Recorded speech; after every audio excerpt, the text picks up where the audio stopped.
Hey YouTube, this is Ultimate How To. Today I'm going to show you how to Duracoat an AR lower.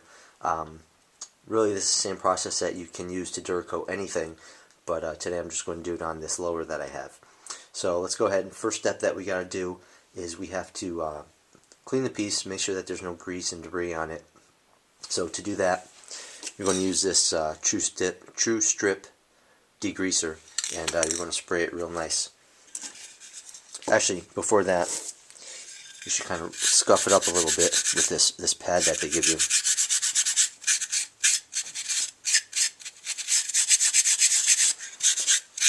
And you're going to do that all over the piece.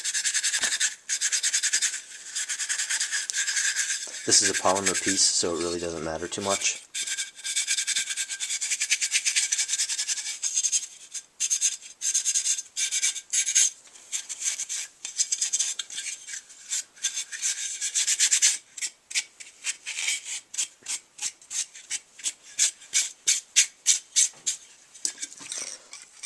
Next, you can spray it with this.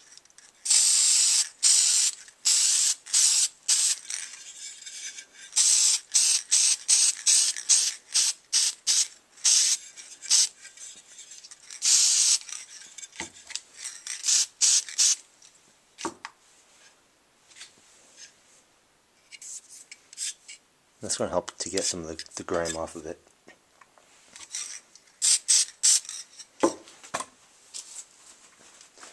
Once you do that, you want to grab some paper towels and just wipe it off. Get a lot of that stuff right off of there.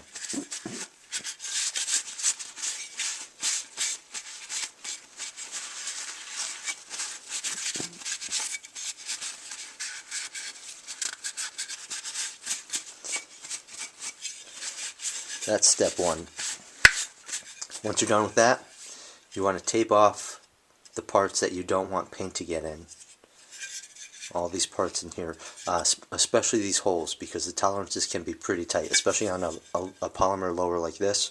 It's going to be real hard to push these pins through. Sometimes you'll even have to file it out, even with the metal lowers. So just make sure that you tape this off, tape the mag well off, tape all this off.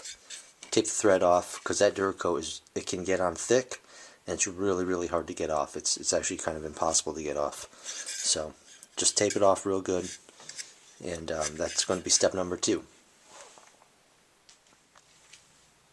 Alright, this is step 3. Everything's all taped off. This is like this because I don't want any of the spray or the paint to get into there and mess up the threads. And I just put some tape into each hole so that way it's not going to clog up the hole and make the hole tighter. Like I said, it's really hard to get rid of the Duracoat, and even filing it down, it takes a lot of time, so we'll save a step by just putting tape in there instead. So wherever you do not want paint, make sure that you put some tape. I'm going to put a piece of wire in here to hold it up while I blast it. Like that. I'm going to hang it on a pipe. See how I have this angled up a little bit so that way it won't fall off. And then I can just hang this on a pipe while I shake my Duracoat. I'm going to use Magpul Flat Dark Earth. So you see how it's separated like that? It says you have to shake this for 3 minutes. So I'm going to shake it. Hear that rattle? Shake it for 3 minutes once you hear that. I'm going to spare you guys the shaking and just fast forward it from there. Alright, so I just shook the Duracoat for 3 minutes, and you're about to see things get real ghetto real quick. I'm going to show you what I do to save the Duracoat, actually, because this stuff's pretty expensive and I don't want to waste it transporting it into different vessels. So first of all, they say that you need to use 4 tablespoons of Duracoat for every 1 teaspoon of hardener. So this stuff's epoxy. You need it. You need to mix it. So don't tell my wife I'm using the good spoons, but I put some clear wrap over it. So I'm going to do 4 tablespoons. I'm going to mix it in this baggie. I'm putting it in the baggie because I have to swish it around, and like I said, I don't want to waste this Duracoat. If it's in the baggie, I can squeeze out as much as I can.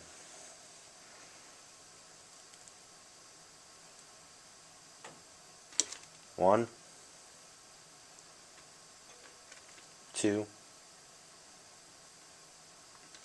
three, four. And I'll put a little extra for what's stuck on the spoon.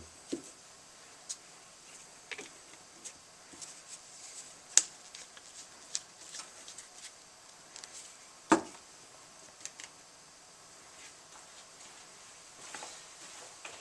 just going to take this off before it finds a way to eat. Alright, next we're going to do 1 teaspoon of hardener. If you use a little more hardener, you're going to have more of a shiny finish. If you use a little bit less, you're going to have more of a flat matte finish. But I'm just going to put 1 teaspoon in and see how it looks.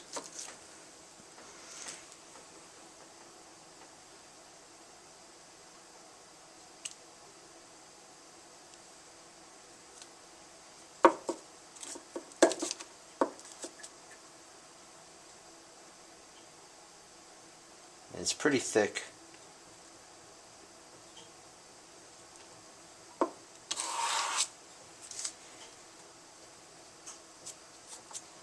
So we'll let that just come right off the spoon there as much as possible.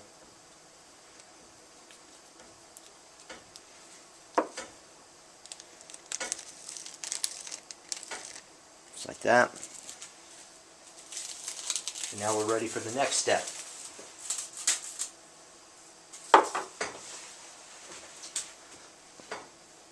So, I'll put this guy away. Now we can mix it up in here. So if you put this in a pre-val container, like what usually comes with Duracoat, it's going to all get stuck in the glass, and you're never going to be able to use it. It's just going to waste, and then you're going to have to flush it all down the drain. So with the baggie, you can kind of save that. Also with the pre-val sprayers, there's always some Duracoat at the bottom of the can, the glass, and it's not going to get sucked up through the straw. So there's some more waste. So that's all you need. Next, I'm going to put it into this sprayer, and that's what I'm going to use to spray the Duracoat, and that's attached right to my air compressor. Alright, we're ready to spray. The first coat is going to be very light. It might get noisy because the air compressor is about to turn on. But like I said, first coat, very light. We're going to do 3 coats. So I'm going to start with the first coat, and you're going to do nice slow passes. So we're going to bleed it out a little bit. See it starting to come out.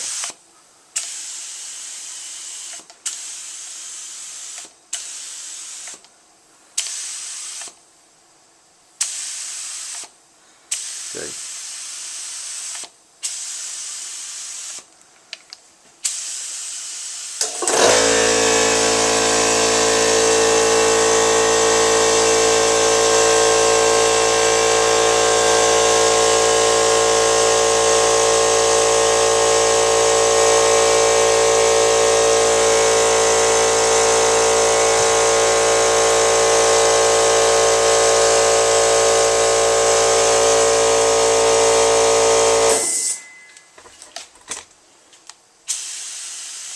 You want to make sure you get all areas. You're going to have a lot of black showing at first, so don't worry about it. This is only about getting a light first coat on there.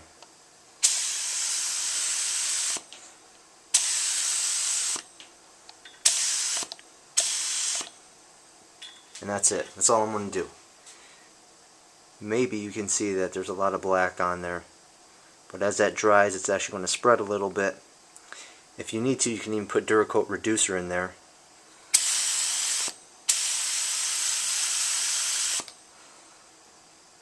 And that'll thin it out a little bit. But once the Duracoat is mixed, you have a couple hours to use it. So I'm going to let that sit for 5 to 10 minutes, and then I'll go over it with another coat.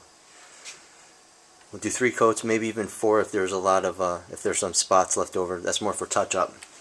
The reason why I use this is because it's gravity feed. So again, it's going to be less waste for the Duracoat. It's all going to go right down into there. There's hardly any waste. Another thing that I have are these cotton swabs. These are like mini paintbrushes. So any nooks that you can't get into with the sprayer, you don't want to overspray and get drips. So you can use this, get a little Duracoat on there, and just do some touch-up. Even if you get drips, you can use the Q-tip to kind of pull it away. You want to be very careful because once it dries, that's how it's going to be. It's not that forgiving. So we're going to wait 5 minutes, and we're going to put coat number 2 on. Alright, so 5 minutes have gone by. We're ready for coat number 2. Connect my sprayer.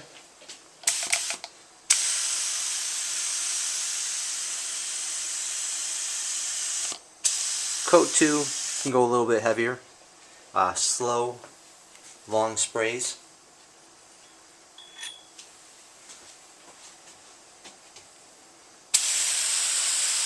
You want to be about 6 to 8 inches away from the piece that you're spraying.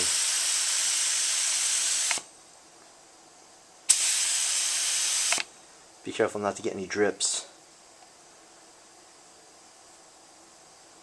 And don't drop it, otherwise you're screwed.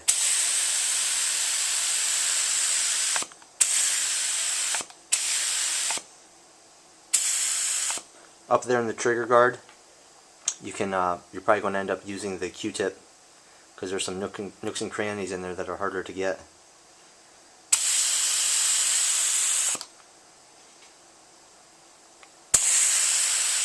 Also, when you spray, you want to kind of shoot over it and then come down or come across it. You don't want to shoot right on it to start and then go, because that's how you get some nice looking drips. Ruin your whole thing.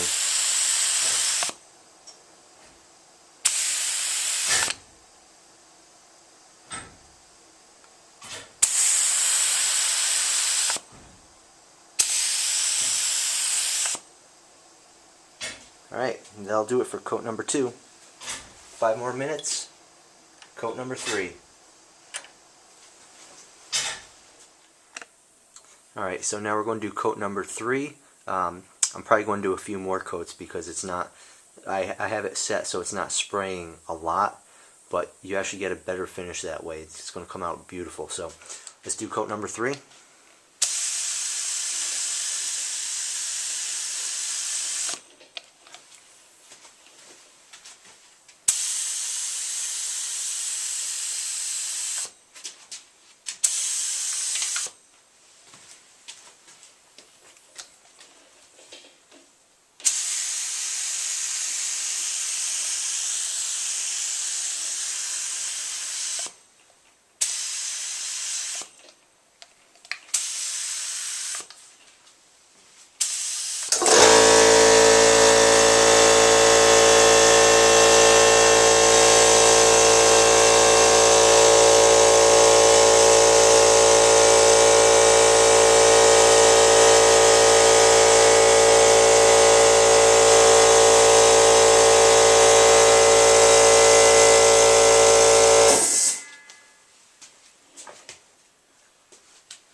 So far it's looking good. I don't know if you're catching this, I'm probably off camera, but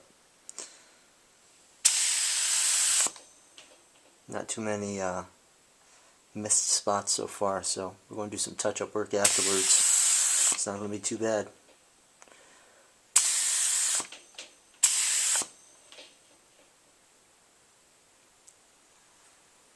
Yeah, totally off camera, sorry about that. Anyway, good lighting is a must, which I don't have.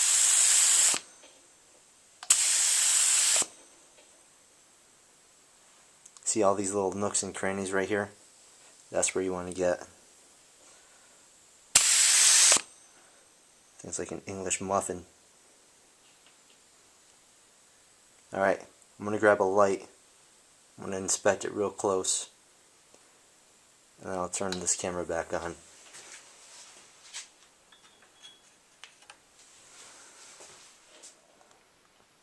Alright, so I put on another 2 coats onto this lower. I spared you guys the wasted time. Basically more of the same stuff, just paying a little bit more attention to detail and going over spots that I missed with the light, and kind of just focusing some sprays on the missed parts. So this has to dry for 2 to 3 hours until you can kind of really touch it and mess around with it.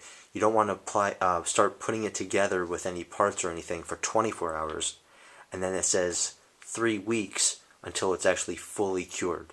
So in 24 hours, I'll show you the final product, and maybe we'll do some more stuff to it. I only used 4 tablespoons of the Duracoat, so I actually had some left over to Duracoat a magazine, a large 30 round capacity magazine. So a little bit does go a long way if you have the proper technique.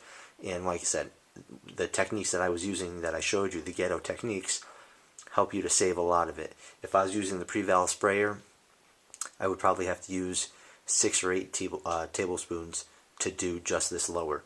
So keep that in mind, and have fun with it.